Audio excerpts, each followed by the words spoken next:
So, hey, welcome. Thanks, everybody. It's good to be back. We were part of two accelerators last year, the synthetic humans and the MMA fighters one. I have to call it that. Thank you. That one. And so I want to get you into the story here. Essentially this. So you heard from Tony and from Judy and the BBC and the CBS team about deepfakes, and it's a real problem. But there's another story in addition to talent utilization. We had a webinar, Mookie was the host of one of our panels just about last month around what's going to be the future of digital talent, more broadly speaking. I love the Zert presentation about digital twins. We heard talk about twins, about authenticity, like Aaron mentioned earlier, and also about trust. It's a really big thing when it comes to provenance. So the problem statement goes like this, essentially that legal and natural people are now allowed through the SAG-AFTRA agreement, because there was a big strike last year, some of you might have heard about it, around the notion of their digital likeness, their name, image, and likeness rights. They have the opportunity to monetize or to license their nil rights through the SAG-AFTRA agreement. But there's a little interesting thing about that, because it comes down to what we had Alex Shannon from CAA talk about. You have to have consent, control, credit, and compensation be part of the narrative, part of the conversation. And that's something when it comes to the agency of the talent themselves, when they are going to license a digital version of themselves, they should have the 4 C's included in that story. So we created, Human Digital created a world-class talent database last year. I was the executive director of ITER, so I may have heard of the Entertainment ID Registry. While I was there in 2018, CAA came to me and said, love what you do for the barcode for the film and TV industry. Could you do the same thing for the talent industry, for writers, actors, directors, producers, above-line credits in Hollywood? Could you give them a unique, immutable, resolvable, interoperable ID? And we said, great idea, but timing wasn't right, the money wasn't right, we didn't have the funding. Pandemic comes along, we come along and say, hey, did anyone ever do the idea? No? Do we still need the idea? Yes, we still need the idea.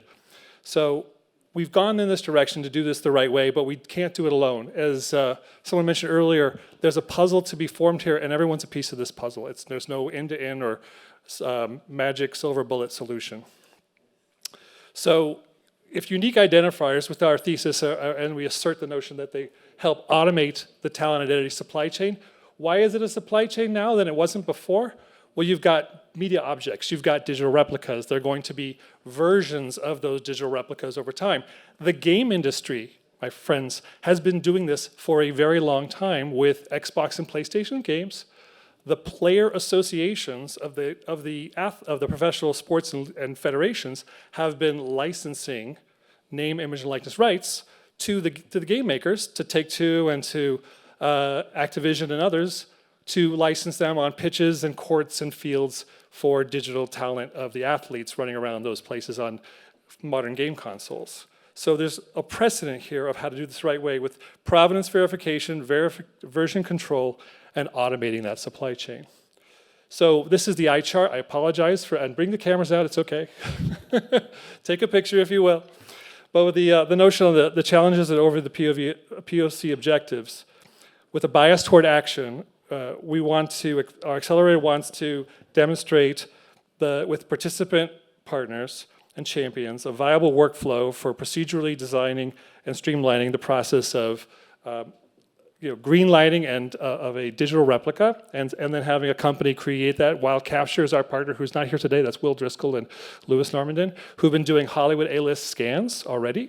And then we would tag it, label it, you heard tagging and label it earlier, with a immutable hand talent ID, a DOI identifier, and then collaborating with talent agencies like CAA, UTA, others, or the player associations themselves on the provenance of the metadata to describe what the chain of custody between the legal and natural person and the digital replica of that individual that's running around some virtual world or on a screen. And then working with C2PA, we're on 2 calls a week with the Coalition for Content Provenance Authenticity around what's the C2PA manifest, the content credentials process of tagging and labeling content and its ingredients as to where it came from. And then full on to the next part of the valuable measurement. Well, so what? There's analytics, there's measurement, there's the rights, residuals, royalties, and participations of the talent, and what's the compensation trail. Remember the 4 C's again. It was the the control, credit, compensation, of course, and consent, the most important. So I'll be at table 12, and we'll hopefully see some of you there. Thanks.